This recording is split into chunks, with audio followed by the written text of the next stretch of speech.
Welcome to Funky Mind's Billion-Dollar Sales Secrets Lesson 7. Okay, let's unpack this.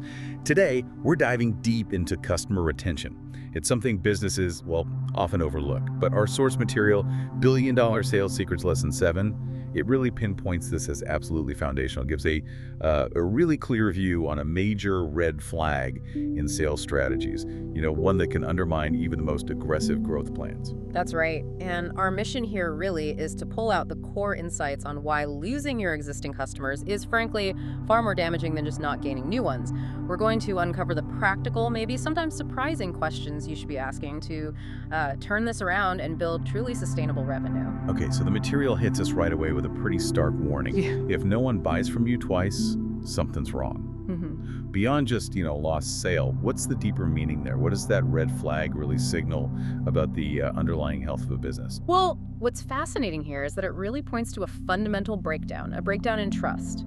A one-time purchase, especially for a product that sort of meets a recurring need, it suggests the initial transaction didn't build that confidence or satisfaction. Leaking trust, as the source puts it. Exactly. And when that trust leaks, customers aren't just picking another brand, they might just disengage completely. Yeah. And that leads to negative word of mouth, fewer referrals, maybe even higher customer service costs dealing with unhappy people. It's a silent drain, but a significant one. And to make this really concrete, the material gives examples like snacks, skincare, coffee pods, supplements. Yeah.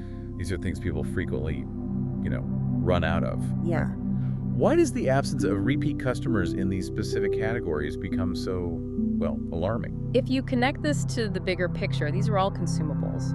Products with a kind of built-in repurchase cycle. So if your customers aren't coming back for their next pack of coffee pods or their next bottle of skincare, it signals something deeper than just, say, competitive pricing. It likely means your product, or maybe the whole experience around it, failed.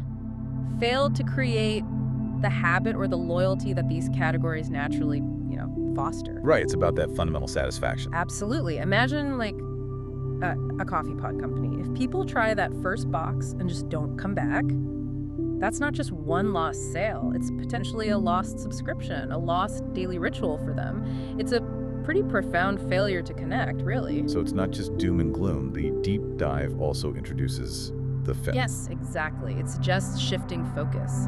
Moving away from relentlessly chasing new buyers towards critically looking at the existing customer journey. Makes sense. And it puts 3 key questions directly to you, the listener. Was the experience great? Did the product deliver on its promise? And did I give the customer a reason to return? Answering these, it means looking at things like net promoter scores, analyzing customer feedback, maybe even tracking return rates for those consumables. Right. And these aren't just like theoretical questions. They're actionable checkpoints. They force you to look inward instead of just constantly outward for more leads. But thinking about growth. Yeah. Isn't there an argument sometimes that for certain businesses, a high volume of one-off sales is actually okay?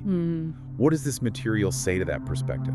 That's a really good point. And while, some business models can potentially thrive on single transactions, our source makes an incredibly strong economic case for why focusing on retention is almost always better. It states, repeat customers are your real revenue engine. The real engine, okay. And what's fascinating is the sheer cost difference. The insights highlight that getting a new customer can be, 5 to 25 times more expensive than keeping an existing one. 5 to 25 times, wow. Yeah, think about the marketing spend, the sales effort, the whole onboarding for someone new versus the relatively lower cost of just delighting someone who already knows you, already trusts you. It makes it really clear where sustainable growth actually, lives. It lives in keeping the ones you have. Which brings us neatly to that analogy from this lesson. Fix the hole in your bucket. Simple but effective. It really is. That simple phrase just powerfully sums up the ultimate goal. You need to make your product, and crucially, the entire customer experience so compelling, so seamless, so valuable, that customers don't just consider coming back, they actively want to come back. Making it irresistible. Exactly. It's about iterating based on feedback, maybe offering proactive service, perhaps even building a community around your brand. You want to make that return journey not just convenient, but genuinely desirable, an irresistible pull, like you said, not just a constant push for new sales. So distilling this all down, the final takeaway seems pretty clear. Customer retention isn't just some smart business tactic. It's really a fundamental sign of trust, and it's a true engine for lasting, sustainable growth. And this raises an important question, maybe something for you to think about. Considering your own purchasing habits, what is it that genuinely makes you return to a specific product or service, even when there are just countless other options out there? Subscribe and like for more videos.